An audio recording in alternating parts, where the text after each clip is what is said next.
Hello everyone, greetings of the day and welcome you all in our engineering chemistry session. In today's session, we are going to discuss about the example of secondary batteries, that is lead acid battery.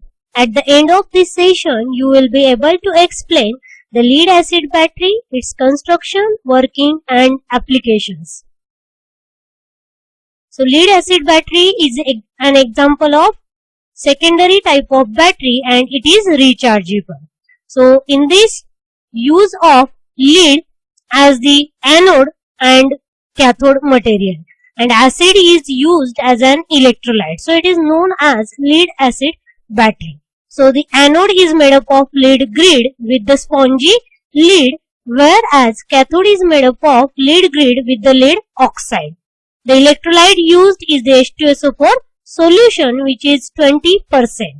Okay, so here you can see in this diagram, it is a general diagram of the inverters.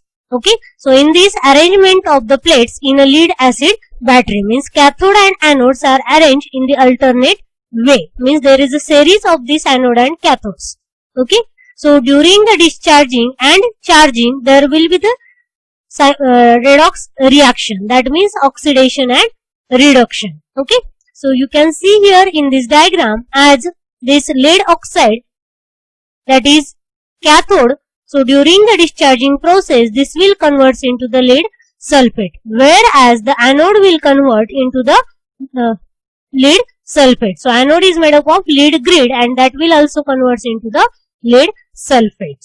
So we can see in detail the discharging of this cell. Look at this diagram for the discharging. Okay, so discharging means what? During the discharging process, it will act as an electrochemical cell and the chemical energy is converted into the electrical energy and electron will flow from anode to cathode. Okay, so during the discharging process, chemical energy is converted into electrical energy.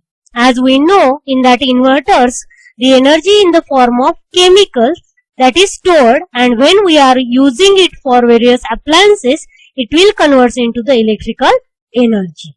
Okay, so at anode there will be the oxidation. So in this diagram we can observe anode which is negative and made up of lead, whereas cathode is positive and made up of lead oxide. So electrolyte used is H2SO4. So look at this.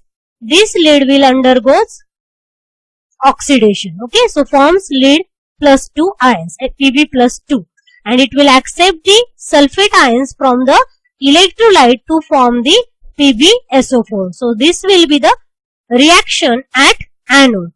Now these electrons given out at anode, these will be passed towards the cathode. Okay, so there will be the passing of these electrons towards the cathode and this lead oxide will accept these electrons and converts into the lead sulfate,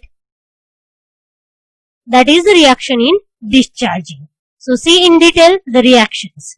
So at anode, this lead plus sulfate ion from the acid solution, that is an electrolyte, forms lead sulfate plus electrons. At cathode what happens? This lead oxide is a cathode which will accept these electrons and this SO4 2 minus and 4H plus, that is from the electrolyte. So it will forms the lead sulfate plus H2.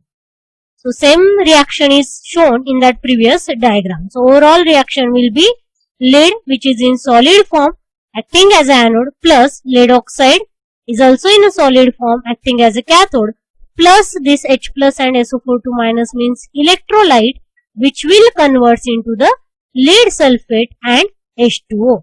So these are the reactions which takes place during discharging of cell. In the same way, we have to carry out the charging. So what will happen in charging? During the charging, reverse reactions will be taken place. So in discharging, look at this anode reaction. So what forms? Lead sulfate plus electron.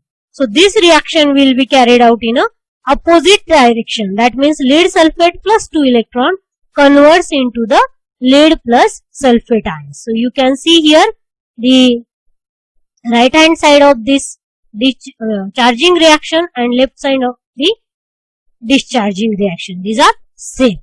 Then at cathode what happens? This lead sulfate reacts with this H2O and forms lead oxide plus this electrolyte plus electrons. So overall reaction can be written as lead sulfate plus twice H2O, which will forms lead plus lead oxide plus 4H plus plus twice SO42 minus. So this one will be the overall reaction. So exactly reverse reactions will be taken during the charging process of this lead acid battery. So here you can say electrical energy is converted into chemical energy during the recharging of the cell, and there will be opposite flow of electron. That means electrons will flow from cathode to anode.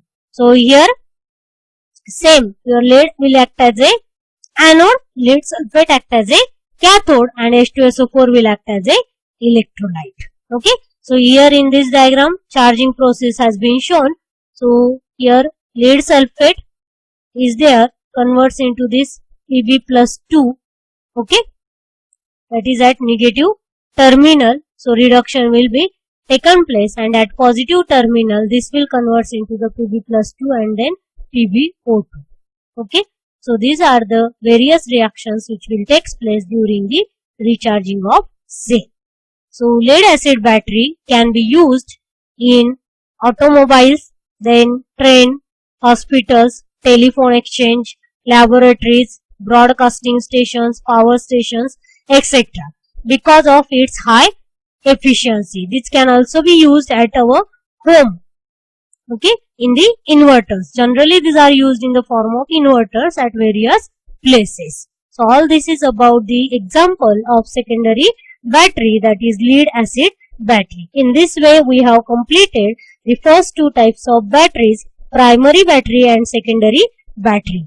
Now the third one is the flow battery or fuel cell, that we will continue in our next module. Thank you.